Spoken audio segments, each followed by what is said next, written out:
En geno mar Nyakwara Mogini Rio Makare machiegni weche manyien makagi kacha nyinga Milton Ochieng. Moko kuom oganda mapiyo lodaro e kaunti ma Kisumu koro kwayo sirikal mondo migi konyruok mochwere ma ok kidam kaluwore kod midhiero mathoth magikale kinde duto. Midhiero mar pi saidi kendo wasebedo ka wachandora achanda kaachiel nyaka nyithindo madhi sikul. Sikunde wan go kaeni Oseth, Odienya, Nyamrundu onge kama nyathi nyalo dhiye sani. Pi Nyando nobiro mapek koula noywero gik moko duto te kendo donjo e gweng'ni sani makoro kata kama wantiere sani eni nduru opong' makata gik moket kae okete pi. Onge gima nyalo wacho konyruok mochwere ma sirikal kotimo to ula nyalo dhien mane?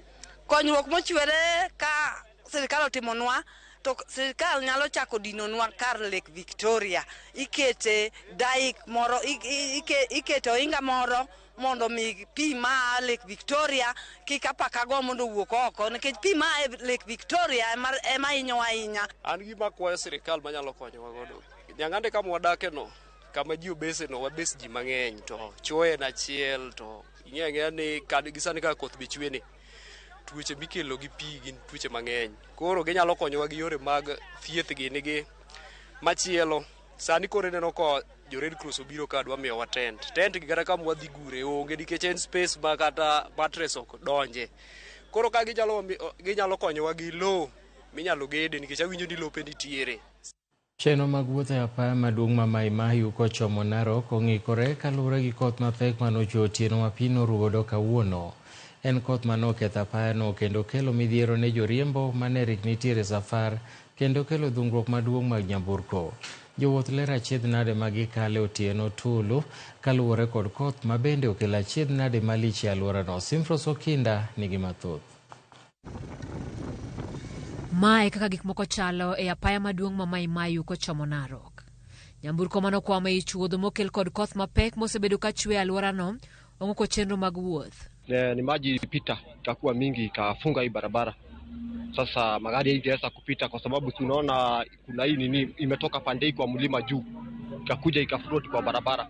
Kama hii gari yangu iko hapa nimelala hapa, niko naenda mahindi kwa shambani, niko na watu wangu hapa, mvua imenyesha, serikali tunaomba wakuja tuweze kutusaidia hii barabara ndio tukaweza kwenda kwa makazi.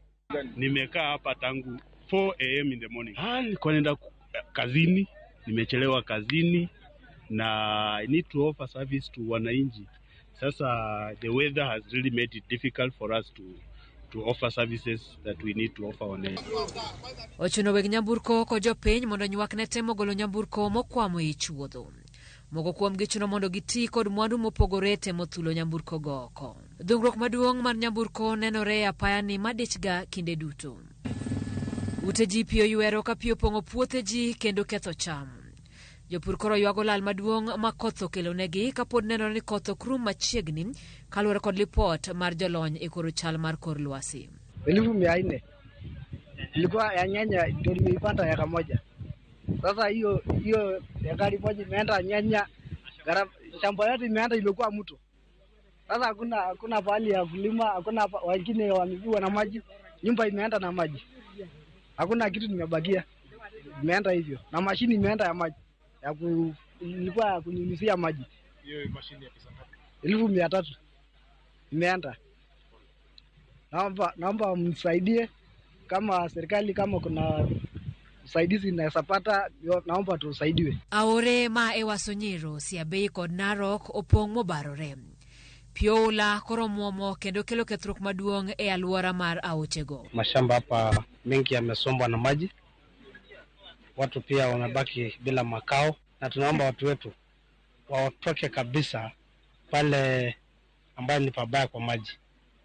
Hii mto imekuwa for the last 3 years tumekuwa na shida hii mto. En gimoro chongi moganda maromo 800 e gwenge ma Kikuyan, Nairegi, Enkare kod Mosiro mochuno jodago mondo dare miechgi. Sani koro jodak go jote kar jot mar joma oula odaro mantiere skul primar ma Olosidan.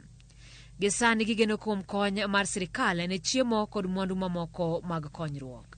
Simfros Okinda, Ramogi TV. Jaduong' moro ma jahigni 74 mane Pio Wulo odinone e chula Mandei ni Wamunyu kuom ndalo 7 tok ka ora Athi muomo gikone to resi. Nyolo Ngeti ne odhi kwayo jambe e chulano ero e seche ma bende ora Athi nomuomo kendo mone duogo pacho.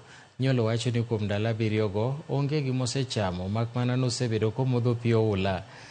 Tim moting'o jatend migawo mar apeyni kod wuoth e kaunti ma Machakos, Rita Nguge, apisa mag migawo mar lweny kod mago mamoko mareso oganda ema noreso jaduong'no okinyi ma kawuono moduoke pacho il familia mare. Jatend migawo mar apeyni kod wuoth e kaunti ma Machakos, Rita Ndunge, bende okwayo jodak makono mondo obed motang' kendo obed mabor gi kuonde ma Pio Wula nyalo muomo. Nilisombewa ni maji pale kwa Kidhama, na maji ikawa mingi kwa wiki mzima, na niliona sita sana kwa sababu siyakuwa na chakula, lakini kwa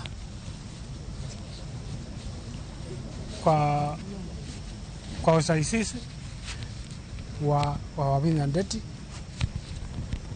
akaniletea isiwa, nikapuka naye nikapuka naye mpaka nikawa mahali kuko wale wengine. Hii ni wakati wa mvua isiyo ya kawaida. Watu wakae kando ya mto, wakae mbali na mto, na hii ni wakati wa mvua. Kama mvua imekushika ukiwa pande ile ya mto, tafadhali uweze kuolala huko. Na watu wakae, waingie manyumbani zao mapema. Na kama mvua imekuja mingi, tuendelee kujuliana hali. Jodak maboma mana Nyuki omisi yiende madongo mantiere gi ngaora na Nyuki mosebedo kalwar piny tok aora no muomo. Siem kamano chiw kod joked ne ratiro mag alwora e bomano ma bende okwayo sirikal mondo otong' yiendego ma olwar e aora tok modho pi mang'eny. Nyaka sani yiende 6 madongo oselwar e aorano, to kata obedo ni ok gilwar e wi ute ji, jodak ma alwora mar aorano nyaka bed akicha mondo kik giyud midhiero moro amora ma lwar mar yiendego e utegi. Jodak go nyisi mondo go lipot mapiyo kapo ni gineno yien manyiso ranyisi mar lwar. Kwa hakika tukiza kuhesabu miti ambayo ni mikubwa kabisa ambayo iko kwa mto zaidi ya 1000 ukianzia huko juu hadi huko chini. But kwa sababu hii mvua tuko na shida moja ama mbili, kwa sababu hii miti imeanza kuanguka. Kama unavyoweza kuona nyuma yangu, huu mti uko na zaidi ya miaka 200, ni eucalyptus, lakini kwa sababu mvua imeweza kuanguka. Na kwa bahati nzuri tu haukuanguka upande uko na watu, ulianguka upande wa mto. Ni kumaanisha kama ungeuka upande uko na watu ingekuwa ni madhara. Kwa vile mnaona hii miti kwa nyuma yangu imeanguka. Hapa Ukumbusho sisi ndio tumepanda hizi miti kwa kikundi yetu ambayo kinajiita Community Courage and Conservation Group. Na hata kama imeangusha hizi babu ziko hapa, hakuna hasara, tutazikata na tutazirudisha tena, na mtu angependa aje apewe mbegu anaweza kuja tu tumpe tu. At the moment kwa muda huu tunapoongea hivyo, kuna miti 6 ambayo ninajua pahali iko, kwa sababu mimi ninafanya hata river scouting. Kuna miti 6 mikubwa ambayo imeanguka kwa mto kwa sababu riparians zimekuwa ndogo. Kumekuwa na unyakuzi mwingi wa riparians. Kwa hivyo maji yanaweza kuwa yanapitia kule ambapo haistahili. Jogo matiyo kod apaya pachoka okwa mondo bed akicha ahinya e kinde ni makoth mapek medo chwe e thurka. Apisa mochung'ne chenro mag lesen mag NTSA Eva Nyawira owacho ni en ting' mar jopiny mar ritruok makare e apeyni, kendo kwayo joriembo duto kik ket ngima jowuoth kama ng'aw e kinde ma gitemo kalo apeyni ma pi opong'o. NTSA nobago romo mar joriemb apiko, apisa mag trafik kod jopuonj madongo mag sikunde. Now I go back to commercial. RSL was put in fuel leak. So in a scenario whereby there is no vehicle is stalled, the captain would be able to know this is okay. We have this time. for safety purpose, we've introduced the Adderite protective device and the retro-reflective material that there is a way that it will be done on the tracks so that they will be visible, and also the issue that that the responsibility of each counterpart, the operator, the driver, so that at each juncture, anybody driving a heavy commercial vehicle has a responsibility. So the other thing that we've introduced is about the towing of those vehicles when they are on the road. In case they break down, we've introduced that those vehicles can be towed without consulting the owner. If they are there for a long time. And also we've been able to introduce the issue of loading and also securing the cargo under the regulation. Ng'anyo ma jopuonj sikunde secondary Madundo bende notimore kaunti ma Kajiado kama jopuonj nokwedo jwang' maduol mandiko jopuonj e tich TSC ojwang'o gigo.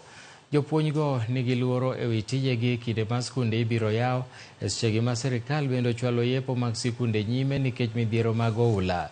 Kane giwuoyo bang' bago ng'anyo mar kwe boma ma Kajiado, jopuonj go nolero ni duol ma TSC odhi ataro gi chik manogol kod doho mane lero ni ndekgi e yor orak kuom kinde malach en tok chik. Kata kamano, gilero ni gin kod lony kendo gisebedo ka gitiyo kod lony magin godo puonjo somo mag CBC. Kuajiriwa baada ya mwaka mmoja. Mwaka ulipoisha, serikali iligeuza makataa yao na hawakuandika walimu, na hilo jambo ni jambo ambalo liliguza na likaumiza walimu sana. Kwa hivyo tunasihi serikali kupitia koti namna ilivyosema kuwa hii kandarasi ni kandarasi ambayo haifai. We are so much uncertain, we don't know our future, we don't know where we are headed to. Why? Because we were employed under internship contract for a whole year, and that contract was non-renewable. TSC haina ruhusa ya kuajiri walimu kwa vibarua, na kwa hivyo sasa sisi kama walimu tumesema ya kwamba we are not going back, kwa sababu hii mambo ya JSS na internship ni mambo ya ukarabati na ni mambo ambayo yako kwa sheria zetu za nchi.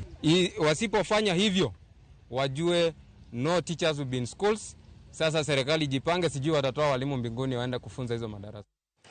Ekinde ni maskunde podolor nikech oula mosekelo midhiero e pachoka, jopuonj mag sikunde ma primary e kaunti ma Bungoma mondiki e yor orak bende nobedo gi ng'anyo mar kwedo chudo matin ma giyudo kendo dwaro ni sirikal ondigi e yo mongirore.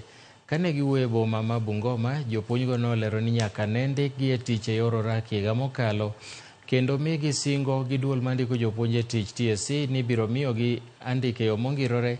Nyaka sani singo no pok ochopi, kata doko ni duol ma TSC to ndiko jopuonj kinde ka kinde. Jopuonj go bende osiemo josiasa ma wuotho e liete kod kanisni ka gisungo ne ji barupe mag ndiko jopuonj e tich ka gilero ni en tij TSC. Wakili mzima akaenda akasema ya kwamba sisi ni kama painters. Cleaners. Inauma. Tumekubali. Lakini shuleni hatuendi. Masomo ni 14. Mwalimu ni mmoja, unamlipa 17,000. Hiyo ni kununua suruali ya ndani ama ni nini? Yes. Hiyo ni boxer. Kwa hivyo serikali ukichukua 14 divided by 17 it is 0 point. Kwa hivyo ni kama hatufanyi kazi. These teachers you are looking at right away, they graduated a long time ago. They have been hustling in these boards, teaching in senior secondary for quite some time. And today, they have been sent to these schools, primary schools, teaching as JSS. Very frustrated. Teachers are dying day in, day out, just because of depression and stress. We want to call the TSC, our employer, of which we don't know if they are an employer, because they have already disowned us. We are calling upon them to look at the cry of these teachers and respect the court order. I want to call upon parents to join us in this war, because a lot of mess is happening in JSS. There is a lot of mess. And Jaod bura ma Kisumu Central Joshua Oron oseopinyo wacho mamalo kuom tok teko e wi ng'anyo mag laktache madhi nyime pachoka bang' piny owacho rem chope dwaro mag laktache kata bang' bedo gi twak e kindgi. Kotwak e kinde chenro mar thieth maonge chudo e kuonde mopogore ka chung od bura ma Kisumu Central, Oron nolero nobago chenrono kaluwore ni midhiero moganda kale kaluwore gi onge ma weche thieth e kor gwenge, kendo lero ni ng'anyo mar laktache biro kinde ma bende oula medo chwalo midhiero mopogore pacho ka. Chenro ma bende dhi muonyo omenda maromo siling gana 350 okwayo godo oganda eka mondo chop kar romgi mondo yud thieth e sechegi eki ma laktache pod ong'anyo. Kawuono wabago thieth ne jopiny, thieth mani nono, thieth mineni, thieth mimuko laki ka laki rach, thieth ming'iyo wang'i mamiyi angolo, thieth mathiedhi kiyang'i tiyang'i. Watimo ma nikech wang'eyo ni osiptendewa ok osebedo katiyo kuom dweche makoro adhi 2 nikech ajuoke ong'anyo.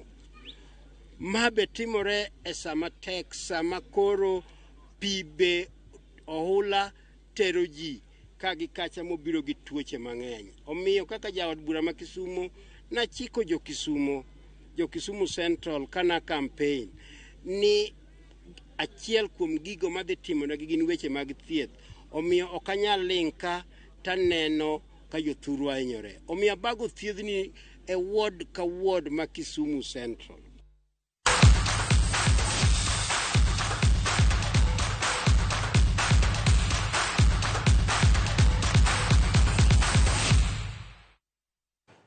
E weche mag tuke ni Oscar Omondi obedo jaloch manyien e kar tugo mar Shabiki.com bang' yudo bonus kokale go punde Shabiki Super Jackpot. Omondi mawuok e kar dak ma Umoja nolieko makare tuke 12 kuom 15 kendo yudo omenda maromo gana 243,251. Omondi olero ni omenda ni obiro tiyo godo e yor medo hande mar makanika. Nyaka sani jackpot mar Shabiki osechopo $8.2 ka inyalo mana tiyo gi siling 15 kende mondo ibed jaloch.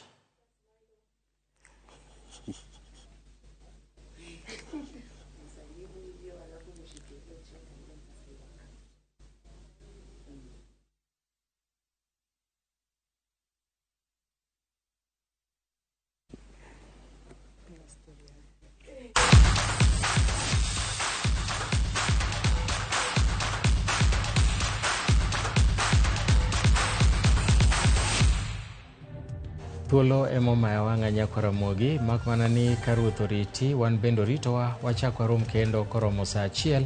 Thuolo mano maramogi TV bro kelo ni weche manyien mag ang'ich welo kendo saa 3 weche manyien mag Oimore. Oriti masani, an Milton Ochieng' Awuor.